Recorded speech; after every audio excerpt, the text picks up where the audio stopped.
Halo Sobat Pendapat Masyarakat, sebelum kalian nonton jangan lupa di like, komen, share dan subscribe. Agar tidak ketinggalan video terbarunya. Terima kasih. Kalau aku bayarin, aku kuliahin sampai selesai, kamu mampu nggak? Mampu. Insya Allah. Karena kita nggak tahu ke depannya gimana, Dok. Buktikan ya. Ya Farel. Karena kamu sudah datang ke tempat ini, aku anggap kamu ada jodoh dengan aku. Dan aku juga senang kalau bisa bantuin Farel jadi orang sukses, orang hebat. Aku kasih fasilitas. Semua hutang kamu aku bayarin. Kamu fokus sekolah, aku yang bayarin. Kamu nggak usah kerja, aku bantuin kamu sehari-hari. Farel Aditya dibuat bingung dengan permintaan kakak angkatnya, yaitu Dr. Richard Lee. Sebab dirinya diminta ganti rugi sebesar 40 juta rupiah oleh Dr. Richard Lee. Untuk bertahan hidup saja kesulitan, Farel Aditya bingung bagaimana cara dirinya harus membayar ganti rugi 40 juta rupiah tersebut. Padahal di awal hubungan mereka, Dr. Richard sendiri mengaku tulus akan membantu kehidupan Farel Aditya. Bahkan saat itu, dia meminta Farel berhenti bekerja dan hanya fokus sekolah. Sementara seluruh biaya kehidupannya, termasuk biaya sekolah dijanjikan Dr. Richard Lee. Sayangnya kini, Farel Aditya dibuat sedih dengan janji-janji Dr. Richard Lee itu. Menyadari hal itu, lantas Farel merasa kebingungan hingga mengaku akan menjual ginjalnya. Dikala itu, Dr. Richard merasa iba dengan nasib Farel yang hidupnya hanya dengan sang nenek. Karena orang tua Farel telah meninggal dunia, sehingga ia dibesarkan oleh sang nenek di Medan. Namun karena merasa iba, Dr. Richard lantas berniat untuk mengubah nasib Farel dan menyekolahkannya di Palembang. Melalui podcastnya beberapa waktu lalu, Dr. Richard lantas menuntut Farel untuk menjadi dokter, dan dia pun meminta Farel untuk menjadi adiknya. Mulai dari hutang semua dibayarkan hingga biaya sekolah beserta kehidupan sehari-harinya. Lantas dia meminta Farel untuk menunjukkan dirinya menjadi orang hebat. Disuruh ganti 40 juta, aku duit dari mana? Jual ginjal. Iya kok bisa disuruh ganti? Iya disuruh, kan aku mundur. Dan semua yang udah dokter kasih ke aku itu harus diganti semua.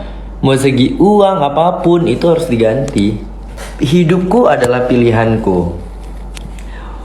Mungkin rezekiku tidak di sini ya. Mungkin kehidupanku bakal menjadi seperti ayahku atau papaku. Masuk penjara. Dokter minta ganti uang tersebut. Aku nggak nyerah. Tapi aku pengen keluar dari sini gitu. Aku pengen keluar dari sini. Aku tidak mau ya merasa tertekan gitu. Settingan boleh, nanti aku mau nunjukin chat-chatnya tapi ya nggak boleh gitu. Itulah namanya konsekuensi, Dek. Konsekuensi. Nggak selamanya ketika kamu dikasih sesuatu, lalu ada komitmennya, baru setelah itu kamu bail begitu aja, atau lepas tanggung jawab begitu aja. Orang-orang akan maafin kamu, kayak karena melihat background kamu gitu kan. Oh kasihan nih anak ini begini backgroundnya. Enggak. Dunia tuh nggak segampang itu. Yang gue bisa belajar dari anak ini adalah, dia itu adalah anak yang satu, dia nggak tahu apa yang dia mau dalam hidupnya. Kedua, dia orang yang nggak enakan. Itu kata gue. Kenapa gue bilang dia adalah orang yang nggak tahu apa yang ingin dia lakukan dalam hidupnya? Kelihatan dari struktur katanya, alasan dia kenapa dia drop out atau membatalkan sekolah itu. Lalu kayak, ya pokoknya banyak hal deh yang membuat kita mikir gitu ya, ada indikasi di mana dia tuh kayak lagi confused, dia tuh kayak lagi lost gitu kan. Lalu yang kedua, ketika ada orang baik nih yang lagi nawarin dia, contohnya Dr. Richard, nawarin untuk dia sekolah, dia mungkin sebenarnya tuh dalam hatinya tuh kayak, gua nggak minat amat untuk sekolah, tapi gua nggak enak nolak gitu. Jadi ya gua iyain aja gitu, and see how it goes from there. Dan aku yakin setelah dijalanin mungkin dia rasa, aduh kayaknya gue gak bisa deh, kayaknya gue overwhelmed deh. Atau this is not what I want in life gitu, which is dia masih nyari gitu, apa sih sebenarnya yang dia pengen dalam hidupnya. Dan satu hal yang dia yakin adalah dia tidak mau menempuh jalur formal seperti yang udah ditawarkan sama Dr. Richard. Di satu sisi mungkin dia udah terbiasa dengan fame ya kan, followersnya 600.000, dia udah terbiasa dengan perhatian banyak orang, ataupun orang-orang yang memvalidasi perasaan-perasaan dia ketika dia melakukan keputusan-keputusan seperti ini gitu ya, pasti bakal banyak yang ngedukung gitu, sehingga dia juga bingung dalam membuat keputusan gitu. Apakah ini benar, apakah ini salah, apakah yang gue lakukan ini akan selalu dibenerin, atau akan selalu ada orang yang ngedukung dia apapun yang dia lakukan.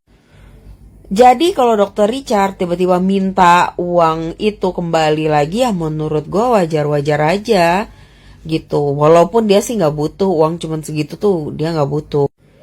Ini adalah bentuk konsekuensi, dimana dunia itu memang kayak gitu deh. Kamu komit akan sesuatu, kamu udah deal, kamu udah shake hands sama orang itu. Yes, aku akan melakukan ini. Gak gampang kamu langsung keluar begitu aja dengan alasan kayak, ya aku udah gak srek atau gak apa, gak kayak gitu. Dunia tuh gak kayak gitu sih jalannya. Jadi ya sekarang saran gue adalah kamu ngomong baik-baik sama Dr. Richard dan jelaskan aja apa yang ada di dalam hati kamu, dalam pikiran kamu begitu. Dan bilang bahwa sebenarnya kamu gak ada maksud untuk menyinggung Dr. Richard, dan kamu ingin mengejar sesuatu yang lain, dan mungkin dan yang lain-lain lah.